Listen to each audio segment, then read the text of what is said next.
योभन्दा पहिलेको भिडियोमा हामीले फङ्सन च्याप्टरलाई स्टार्ट गरेको थियौँ। अब चाहिँ हामी फङ्सन च्याप्टरमा अझ डिपर जाँदै आज चाहिँ हामी सुरुमा रिकर्जनको कुरा गरौँ। रिकर्जन भनेको चाहिँ फङ्सनले आफैलाई कल गर्ने हो। लाइक एउटा इक्जाम्पल हेरौँ,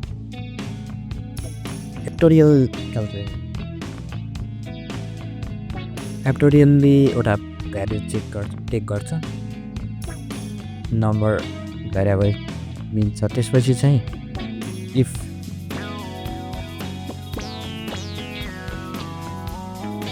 यो भ्याल्यु चाहिँ 1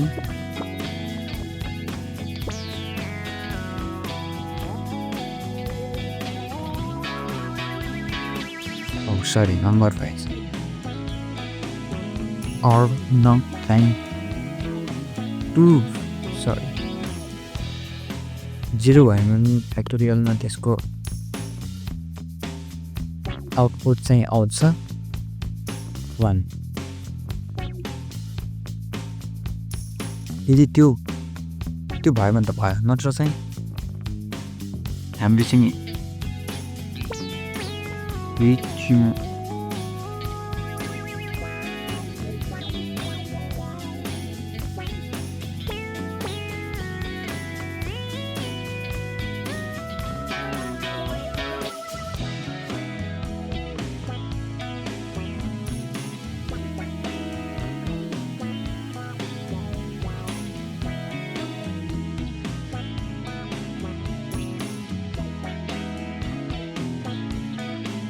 नत्र चाहिँ फ्याक्टोरियल भनेको चाहिँ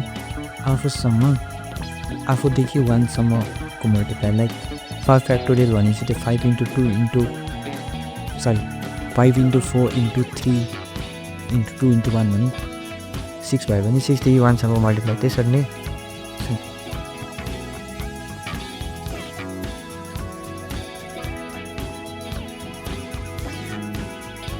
यस्तो फङ्सन डिफाइन गरेको छ हामीले। अब चाहिँ फ्याक्टोरियललाई 5 को call गरिहेरौँ। Let's go. Rephrase concepts deeper.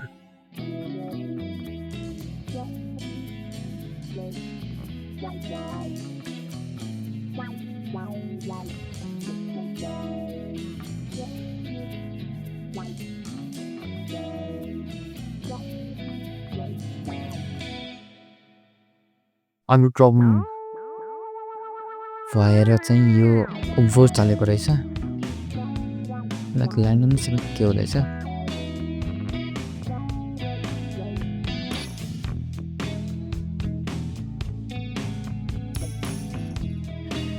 What's the problem here?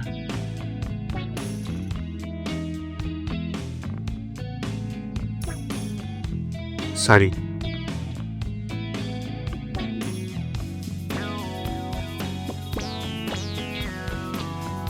अब चाहिँ फङ्सन चलेको छ। अब चाहिँ आउटपुट हेरौँ।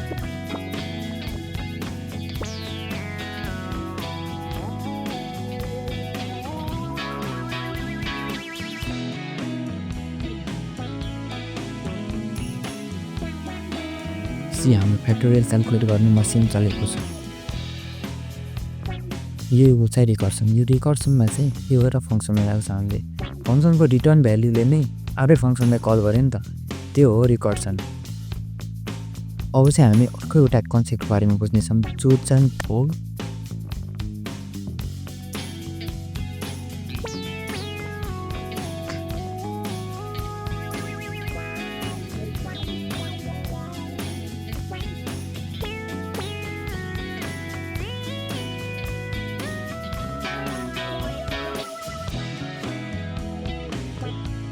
पहिला लोकल ग्लोबलबाट एउटा सुरु गरिहालौँ। लोकल ग्लोबल भेरिएबल र स्ट्याटिक भेरिएबल भनेको local global variable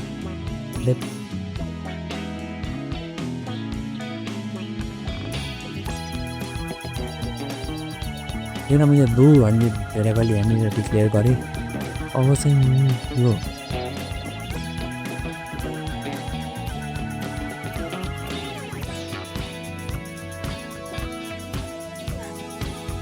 formation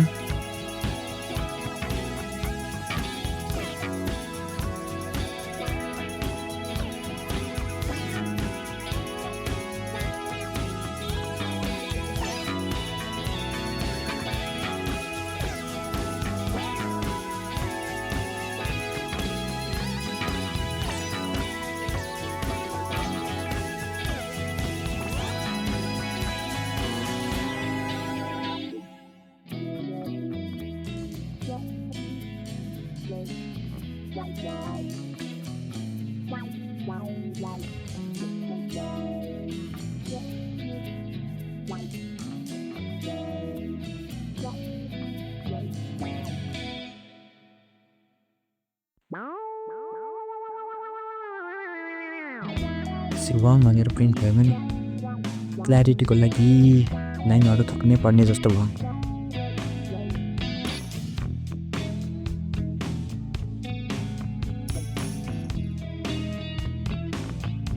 C हाम्रो वान त प्रिन्ट भयो, बट हामी यदि यो ग्लोबललाई अब हामीले क्लोज गऱ्यो भने भेरिएबल नै डिक्लेयर भयो।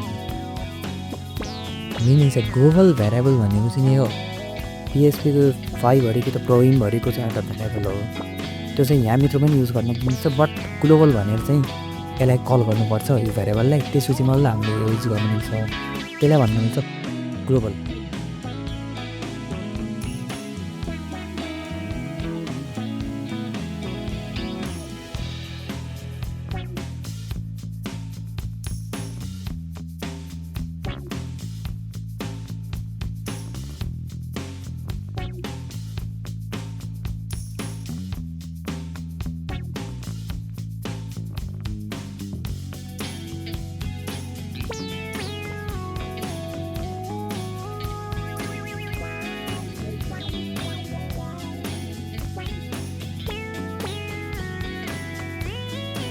I want to mention a few things. I can't make any promises, but I can confidently say that this course will be your job. And what I can promise is that this course will take you from zero to a real expert. I can't make any promises, but I can confidently say that this course will be your job. And what I can promise is that this course will take you from zero to a real expert. Today I can look at the video promise. Now you might be wondering why I'm so sure about this, and the answer is simple. I began this in 2018 and started teaching it in 2001. I uploaded my first React.js course on my YouTube channel 2 years ago, or almost 2 years ago, and since then I gained extensive experience by building new exploits and work. Now I can land you a job. Some lot of things that I just said. Now the real question is what you can expect from this course. In this course, you're going to learn a lot. And now let's spend all of them one by one in one breath. What's the point? They could be started from the real content.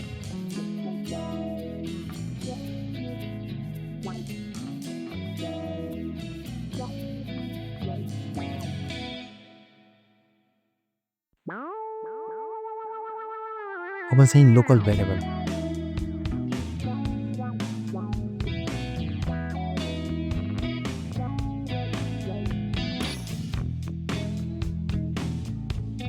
एउटा variable declare गरौँ यसको लागि पनि। Variable भन्दा पनि function.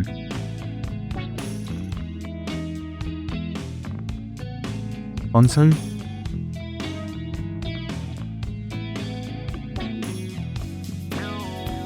Function local taste, यसमा चाहिँ dollar, एउटा भेरिएबल एक्स भेरिएबललाई चाहिँ हामी 10 भ्यालु दियो। अब एक्सलाई हामी प्रिन्ट गऱ्यौँ।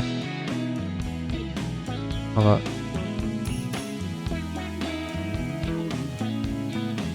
यसलाई चाहिँ कल गरे,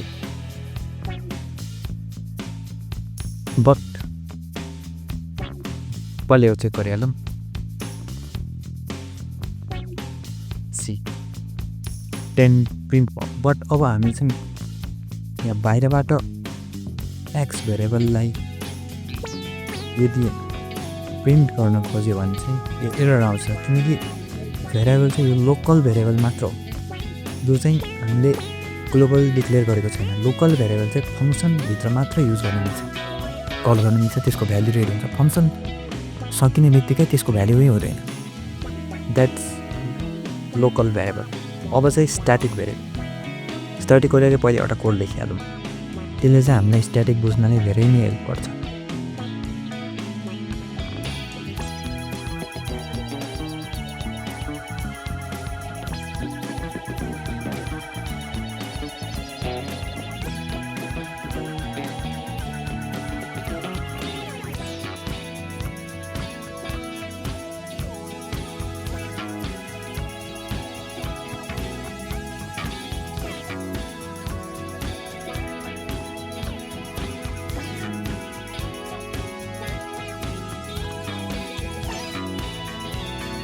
static काउन्ट भेरिएबललाई हाल्छ हामीले इनिसियलाइज गर्यो अब चाहिँ काउन्ट चाहिँ प्लस हुन्छ र हाम्रो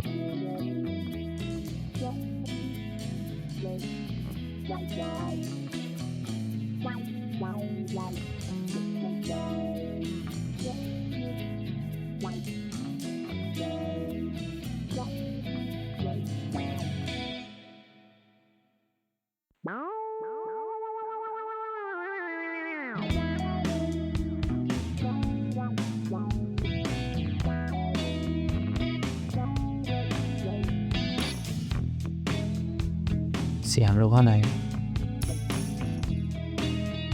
होइन स्ट्याटिक युज नगरेर गर्नु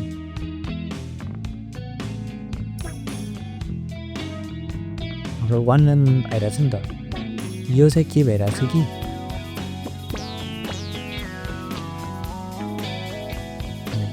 सुरुमा त काउन्ट चाहिँ जेरोमा इनिसियलाइज भयो त्यसपछि काउन्ट बढ्यो त्यसपछि चाहिँ यो काउन्ट प्रिन्ट भयो त्यसपछि हामीले अर्कोचोटि भेरिएबल सरी यो फङ्सनलाई कल गऱ्यौँ नि त्यसपछि यो काउन्ट चाहिँ फेरि जेरोमा गइरहेछ यो काउन्ट प्लस प्लस भएको चाहिँ केही कामले भएको छैन भेरिएबल क्लियर भइसक्यो तर यदि हामीले यसलाई स्ट्याटिक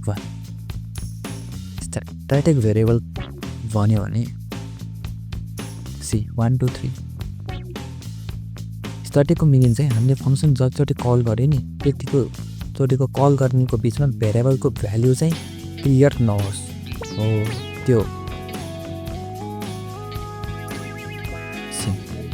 डिफेस त्यही नै हो स्ट्याटिक युज गर्नु स्ट्याटिक युज नगर्नु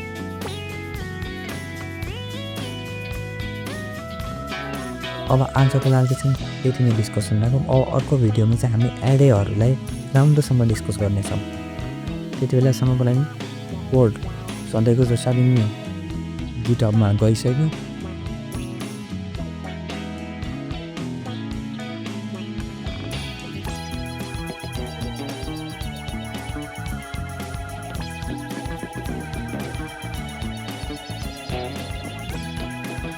चाहिँ तपाईँले गिटहबबाट यो कोडहरू हेर्न पाउनुहुन्छ यो चाहिँ लिङ्क डिस्क्रिप्सनमा छ त्यहाँबाट चेक गर्नु होला गिटहबबाट र प्र्याक्टिस क्वेसन प्र्याक्टिस प्रोजेक्टहरू सबै वेबसाइट अहिले बन्दैछ त्यो पनि चाँडै लाइभ हुन्छ त्यति बेलासम्मलाई गुड बाई प्र्याक्टिस गर्दै गर्नुहोस् यो जतिवटा कोडहरू मैले यहाँ लेखिरहेको छु यो सबै तपाईँले आफ्नोमा आफै टाइप नगरेसम्म सिक्दिन्न